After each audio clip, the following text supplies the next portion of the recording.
It's late at night when I'm recording this, so I'm a bit tired. I uh I make a lot of recordings,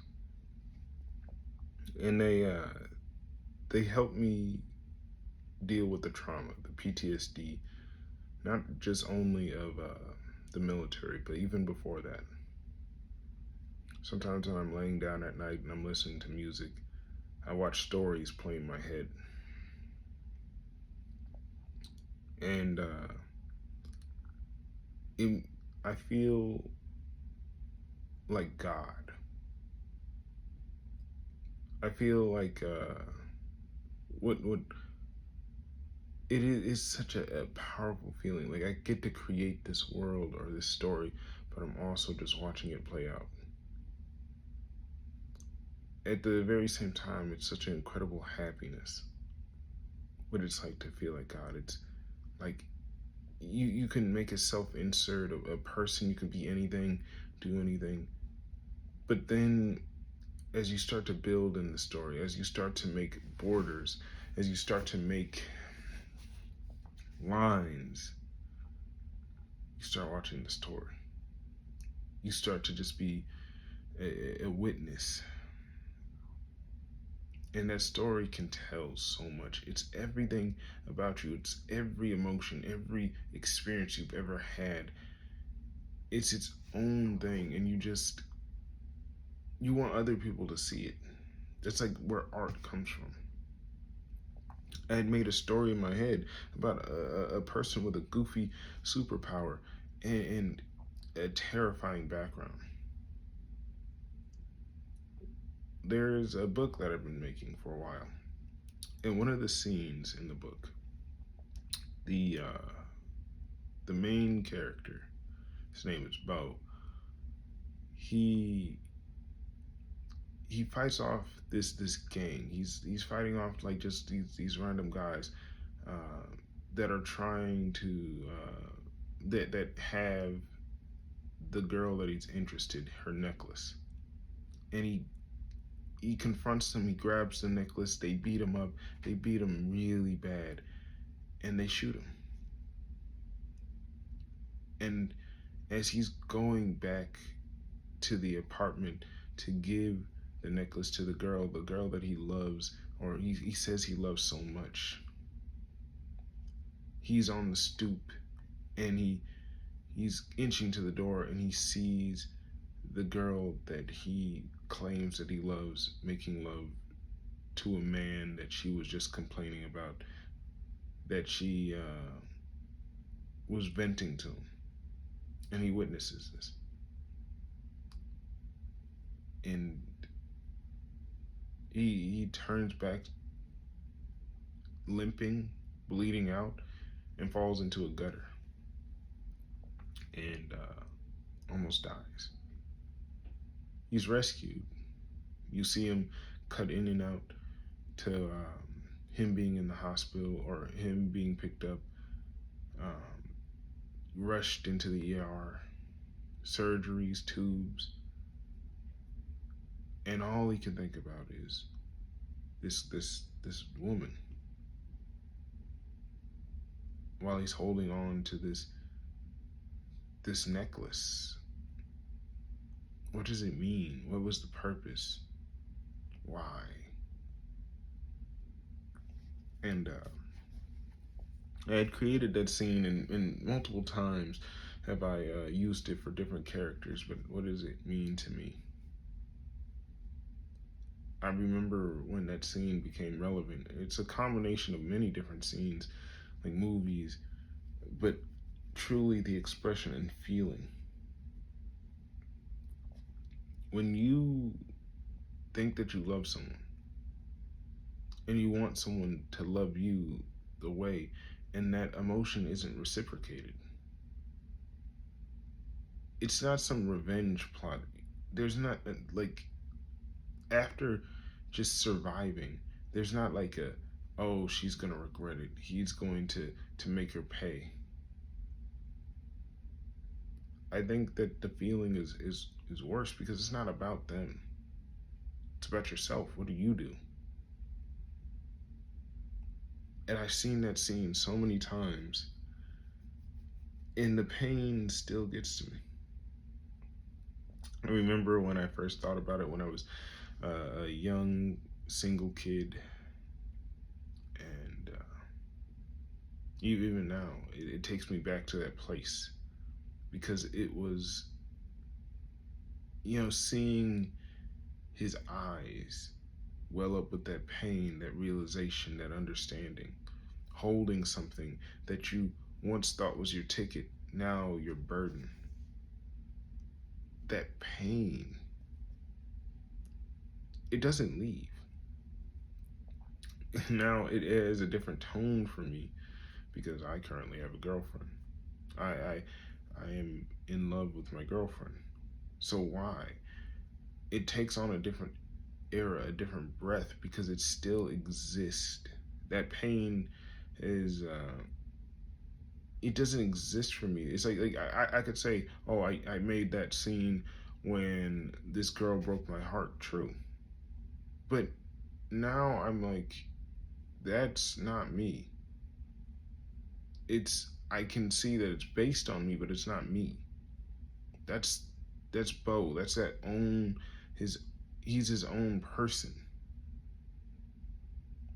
I made him, or I think I made him, but that's not me. Made out of my image, sure, but it isn't me. And it's strange to feel at first, and then you grow to accept it. And I thought, is that what God feels? Looking upon something that it's made, it's not sad. Like why you at first you were like, why have you forsaken me? Why do you make me suffer? But I think it only suffers if you end the story there. You make that character suffer and then die, and that's the end of the story. What was the point of that pain? To express that pain and then eliminate it? You could even faking and giving it a positive story, or like say, oh, you got the girl, or the girl has revenge. It doesn't feel satisfying. It doesn't quench the thirst.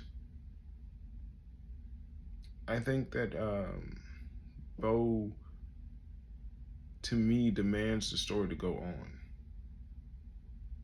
Why did you talk about it? And I said, well, that was the feeling that I was, and I was expressing that, and it took this shape, this form. Bo is not mad at that woman. Bo is not mad that she did what she did. He's hurt. He's upset. He's fighting. He's losing everything. So now he has the ability. When I see him next, I say he's fighting. He's fighting for his life. And in the book, I already have how it's going to start, the middle, the end. I add to it, and that's just like I call it Scarborn, and it's a combination of philosophy and journey. Um, it's something that I've been working on for a long time, so I think it's something worthwhile, but I haven't made it because I haven't. I have inspiration. I have people that want me to keep going and keep doing it. I just know that I can't maintain all of that. You can't dream if you're starving and you're staying awake because you're starving. You can't have a uh, like dreaming when you're trying. The only thing on your mind is basic survival. Is not an advancement of creativity. Forcing creativity. That's why people take drugs to like simulate bliss, and they come up with ideas and they're interesting, but they don't really take the time to truly set and take shape, to pick what you want, to let things go, to include things. This was not something that I thought one day, but a lifetime. I allowed myself to be God. I allowed myself to be um, impacted. I allowed people to help me with that creativity, but I didn't just give it up. I couldn't give it up to someone to then, hey, this is a great idea. Do it as service. No one will ever do the justice to a work the way that you can. You don't let people have your dreams. Let people influence your dreams, but you can never let someone have your dream. They're never going to view the dream like you view the dream. At night, I lay up and I sit there and I think about being God and what it feels like. Because not all of my characters are sad. Not all of my characters are happy. Not all my characters are angry or bitter. I see that they are people. I'm yes, I am doing something, but I am just laying down the rules and bearing witness. What is that emotion leading to? Why are they doing this? What is their motivation? Um, I think that a easy way to do this is to include other characters from other works. What I usually do is like I'll start with like DC. Like DC has always been the easiest go to, and do a OC but then I start to actually say what is the character in my own vision. What is Batman in my own vision? Batman. How do I define Batman? I define Batman as Bruce Wayne, a person who is mentally traumatized, is injured, is um, believing himself that means well, but is actually doing something, doing disservice to the people. I think Jim Gordon, a cop that has lost his way, that does not see how negatively and is not a person of high moral stature, of ethics, that is willing to turn a blind eye to child soldiers, even though he profusely tries to say how bad it is worse than Batman, who was like, at least he is tolerating of it. Well, Jim Gordon is not, is tolerating it even more so, giving it a justification, even though he doesn't like it. He says that I wouldn't, and that bases a character. I'm saying the ethics, the what is this person willing to do, and how do you view, how do you shape it? To be God is to also travel down some dark roads, some things. Like, there's no good or bad. It's just, how does the story go? Why? What is this person's motivation? What is this person's want or desire? I think that people fail in the creativity department because they they make a start and they make an end, but the middle is just like, choppy. And the reason I say it's choppy is because they really want to paint a narrative. They have a story. They're like hero, underdog story. Hero gets the girl at the end. And they're writing all this to work around that in this time. But I say that, can you make a story in 15 minutes? Can you make a story in 30 minutes? And if you say, I can't, and the story doesn't seem to end a way that you like, or you say, just 5 more minutes, a story should have an end. But you, as the definer, as the God, should decide how it ends. And sometimes it's not going to end in a good way, or sometimes you're not in a good place. Sometimes you respect that you're not in a place to finish it, to be forced to make a finish. That's the reason why a lot of animes and shows are terrible right now because they're afraid to be a little goofy, a little bit human, a little bit like boring. They're afraid of not hitting this demographic, this age. That's why anime works. It works in this way of it tells a story and it says, I'm going to tell this story. And you're gonna like come along for the ride or don't. The the reason why it fails is like the unethical, practices. But it starts to pander. It starts to like say, hey, we're gonna go out of the box, but we're not gonna go out of this box. It limits itself in saying, oh, this is the new status quo. Everyone stay on this formula. Anime would be great if it also was inclusive. If sometimes they say a story that like you feel like it's a different setting. You feel like, hey, what about an anime about a Black American or like a different culture? Like I know that they sometimes do Chinese or they'll do a white American, but it's like it doesn't address its racist roots, so it's always going to be kind of stagnant, stale. It's always like kind of pick me energy. It's always or farming or just like trying to like have sex sell. But sometimes the best stories, the most wholesome things, are someone doing something that's seemingly immoral. And instead of trying to be self-righteous and say everyone knows this is wrong and this is right, it's saying this is how this person came to this view. And no matter how you put it, that's how they came to this view. And it's not easy.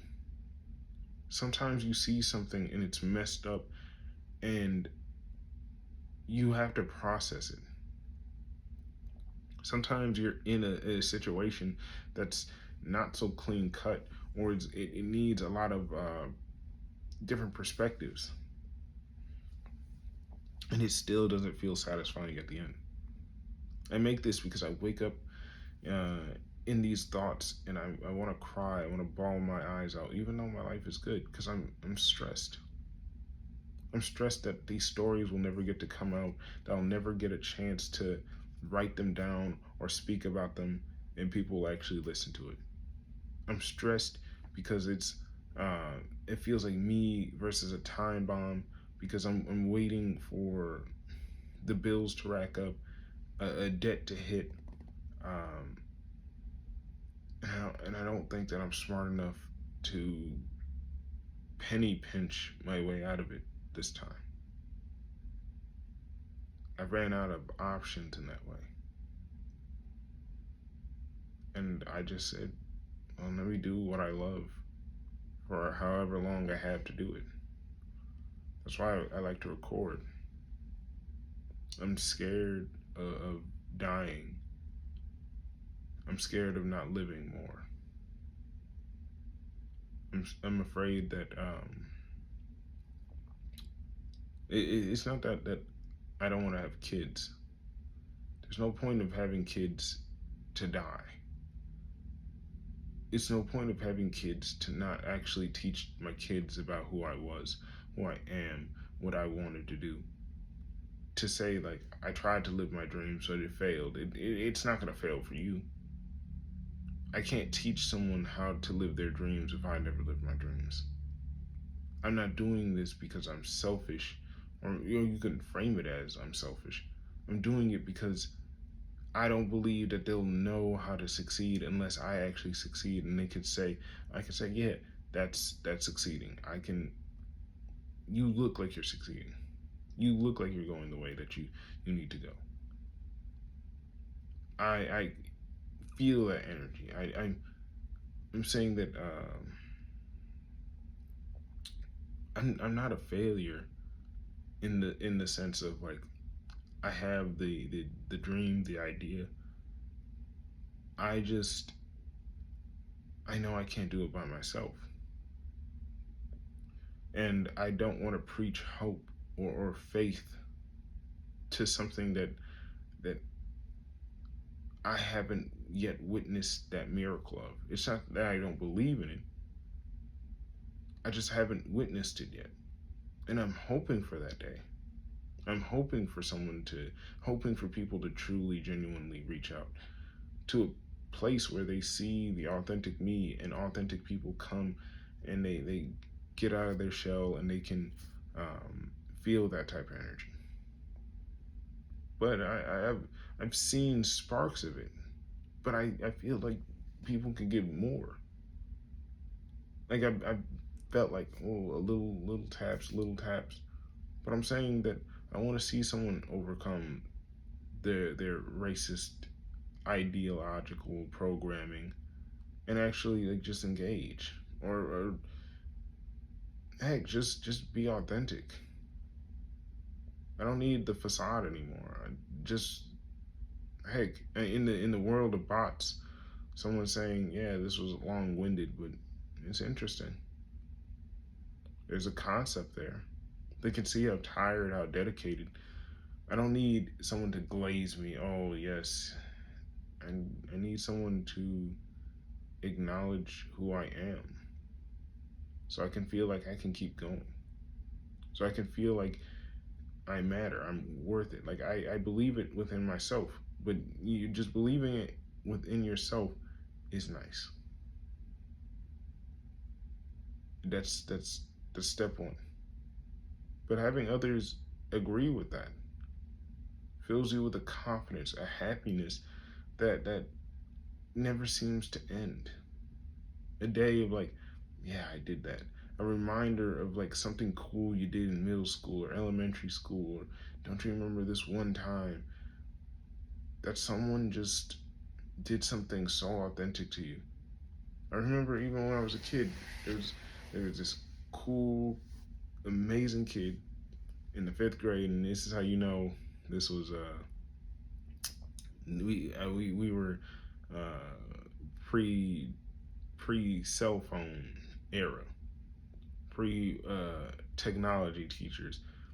The guy gave me, or I'd say the kid, but the guy gave me Grand Theft Auto 3 for the PS2 as a Secret Santa gift in school. That was a beautiful gift. It changed my life. That was rated like R or M or whatever. It was not supposed to be given in school. They would never let that happen. It was a beautiful gift though. Changed my life. I remember that even to this day. Like I still sing his praises. That was amazing. And it's like things like that. Like, hey, remember when you did this backflip, or remember when you sung this song, or remember when people laughed at you, or remember like this joke that you told, or how we became friends. That's like so amazing to me. Just speaking words of confidence, of just like, yeah, if you like something, just leave the review. I'm saying that it's the fact that it is effort really shows something.